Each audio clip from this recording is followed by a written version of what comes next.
Days after being verbally stung by CAG Vinod Rai, the government is looking to restructure the parliamentary body, where reports quoting the Minister of State V. Narayan Swamy are saying that the government is actively considering implementing these recommendations of the Shunglu report. In fact, MOS PMO Narayan Swamy is on the phone line with us. So what is it that the government really is considering? What the implementations of the recommendations of the Shunglu report, would it mean that it's considering making the CAG a multi-member body? No, actually the correspondent from the PTI, when he called me, when he interviewed me, I told him, when he asked about the Shunglu committee report on the Commonwealth Games, I told him that the Commonwealth Games, Shunglu committee gave 6 reports. All the 6 reports are under the consideration of the group of ministers constituted by the Honorable Prime Minister. I am also a member of the committee. That committee is going into it, and very soon we will submit a report.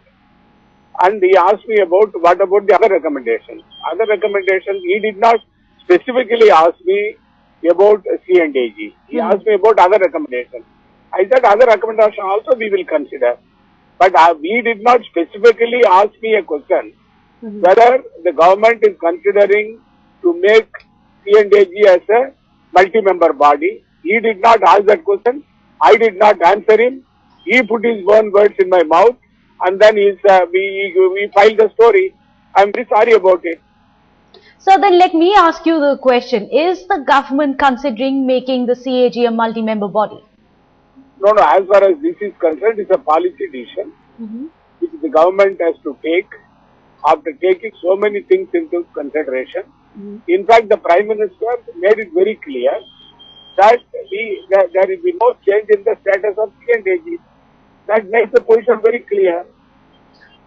So, sir, you're not really ruling out the possibility that CAG might not be under one person's direction alone. It might become a multi-member body very soon.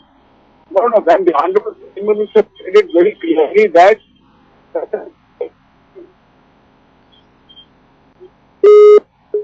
it seems like we've lost the connection there with the MOS of PMO Narayan Swamy. Ankit Tyagi, however, is joining us. Ankit, we heard the MOS of PMO say that he really didn't deny the fact that it might be one of the recommendations that they are considering. He just said that's not what he said. However, he did not rule it out either. Well, that's what the interesting thing is, just using various words and not completely ruling it out. So, of course, that suspicion is there. I was speaking to people in Team Anna, other activists in Team Arvind Kejriwal also. They are seeing it as government's effort to muzzle down the powers Ankit, if I could just CAG. interrupt you and go across to S.Y. Qureshi. He's joining on the phone line with us. He is the former CAC. So, what do you make of this possibility that the CAG might now become a multi-member body? Well, is there a proposal of this kind? I am not aware. In any case, all I can say is the Election Commission's experience of a 3-member commission has been excellent. And I have always been saying that probably this is the best thing which has happened to the Election Commission, because it has so much power, and therefore it's better that 3 members decide rather than one person. And also then there is a question of perception.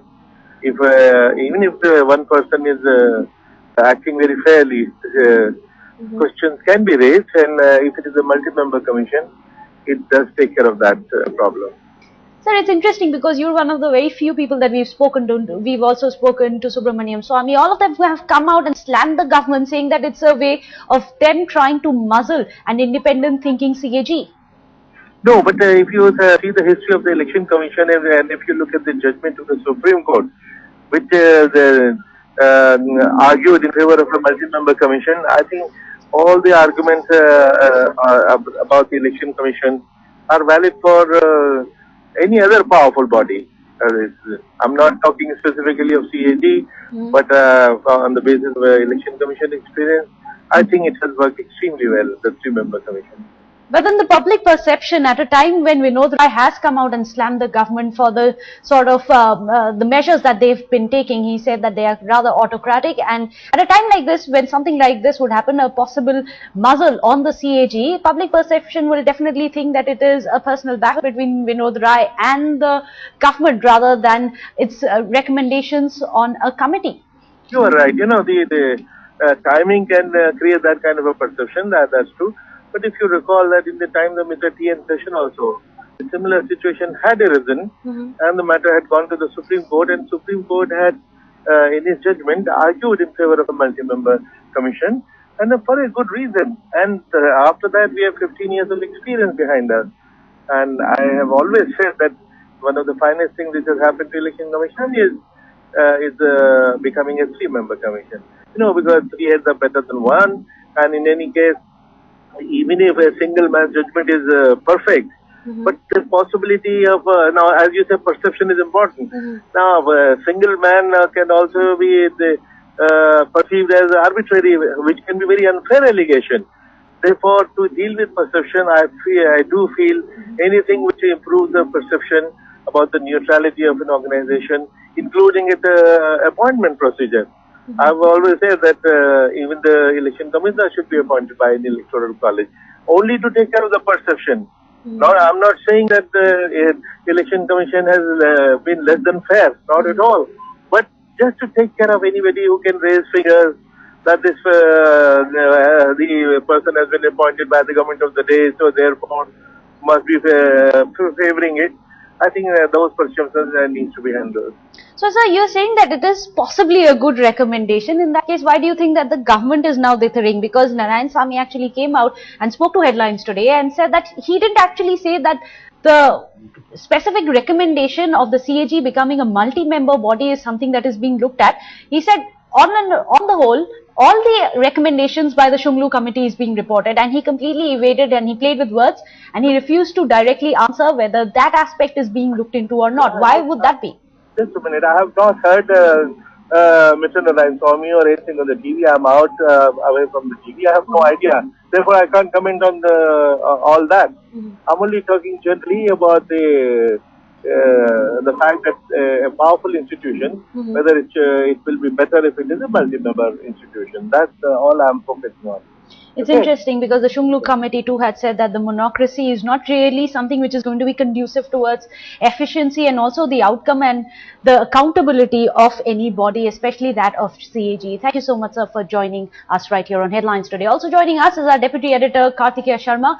Well, Kartikeya, we just spoke to Narayanaswamy a short while back, and he didn't really come out and deny the fact that they're looking into this. He kind of backtracked. He said that he didn't say that making it a three-member body is the exact precise recommendation they're looking into.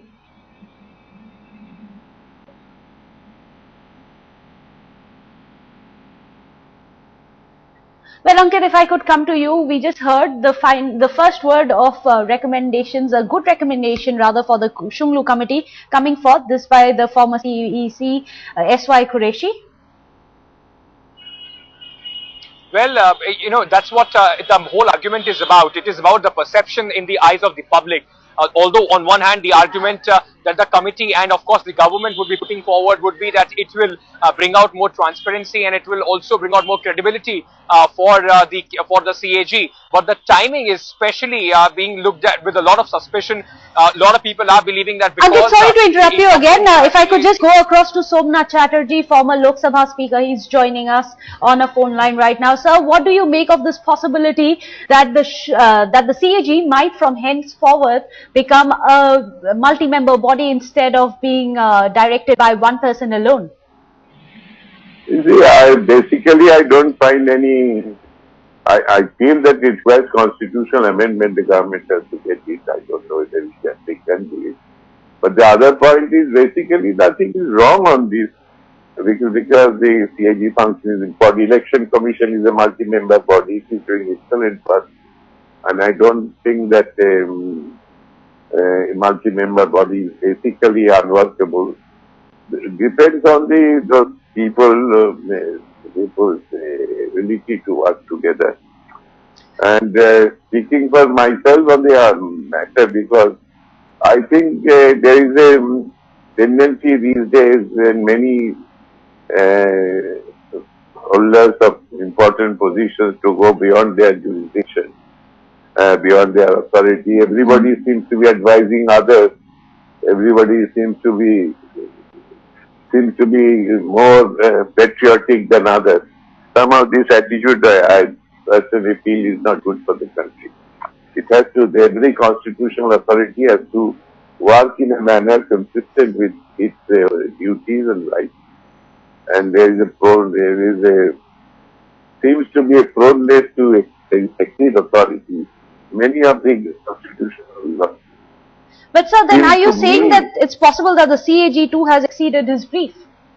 Well, in some cases, that's my impression, yes. So you're saying that this is Everybody possibly is a good advising, recommendation by the everybody is Shumbhu Committee? advising. You see, the jobs are, even I had made some comments about the judiciary also. Say, everybody seems to be advising others. Even sometimes back we had the chief of this army staff advising so many things on everybody should be more concerned with discharging his or her duty properly than try to advise others. Right. That's Thank you, my Mr. view, but Thank you, Mr. Chatterjee, for joining us with your viewpoint. We are also joined on the phone line now by Yashwant Sinha, leader of BJP. Sir, what do you make of it? Do you think this is a possibility that it's the government's way of trying to muzzle a rather independent thinking CAG? It is a very bad idea, and it is also unconstitutional according to me. You know, the CNAG is a person. He is an institution as a person. We have to make a difference between Election Commission and the CNAG. Election Commission was a commission. In a commission, you can have more than one member and a chief election commissioner. But as far as the office of the CNAG is concerned, it cannot be treated as a commission, and you can't have a multi-member CNAG. It's a very, very bad idea, and I entirely agree with you that it is in order to muzzle the present incumbent and weaken the institution of CNAG. But We sir, have what do all you think? been criticized by the CNAG. Whenever we have been in government, or this government is also being criticized. But that does not mean that you destroy institutions. The most objectionable part of this exercise is that they are out to destroy the institution of CNAG. But sir, the Shumbhu Committee report had said that it is a monocracy which is not really going to benefit transparency, and it is due to transparency and in order to get in more accountability, that's the reason why the CAG ought to be made a multi-member body. The accountability of the CNAG is very clearly established under the Constitution of India. And the CNAG is accountable to the President of India and the Parliament of India. And he is not clearly accountable to the government. And he should not be accountable to the government. He is accountable to Parliament. We had called the CNAG to take his advice in the Joint Parliamentary Committee on 2G scam. The CNAG is the friend, philosopher and guide of the Public Accounts Committee. So if I can quickly ask you what the BJP is planning to do from here on. Well, I have not discussed it within the party. I am in my constituency, but I heard from you that this is the proposal of the government, and I am hastening to add that it's a very bad proposal. It's an unconstitutional proposal, and the party should oppose it tooth and nail, and all right-thinking people should oppose it tooth and nail. Well, thank you so much, Mr. Yashwant Sinha, for joining Headlines today. We are also joined by N. Vittal, he's the former CVC. So what do you make of this possibility that from here on the CAG might just become a multi-member body? Hello. Sir, can you hear me? Mr. Vittal, if you could hear me, I would like to ask you if this move, a possibility of such a move by the government to make the CAG a multi-member body, would you consider that to be unconstitutional? I cannot say whether it is unconstitutional, but from past precedent and experience, I can definitely say that making single-member bodies, whether they are statutory or constitutional bodies, into multi-member bodies has been a standard technique used by the political powers that be to dilute the possibility of their taking very strong action unanimously, because the Election Commission was a constitutional body. Till Mr. Perishastri became the Chief Election Commissioner, it was a single member body.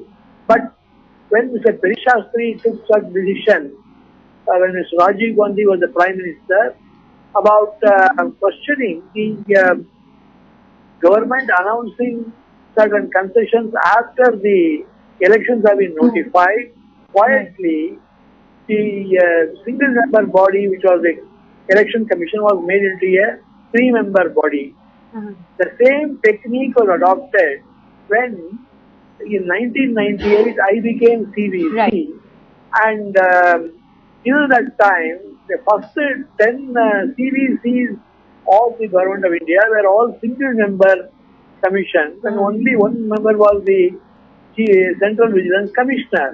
But after the judgment of Justice Verma, which tried to give enhanced power to the CVC by making that body responsible for selection and So supervision. this might be a possibility, Mr. Vittal, that you are saying that the government is trying to dilute the powers of the current CAG, and that's where the problem lies. The timing of this recommendation now being put on hold, perhaps because now the CAG has come out, he's taken on the government head on, which is perhaps now that the government feels the need to dilute his powers. Thank you so much for joining us right here on Headlines today.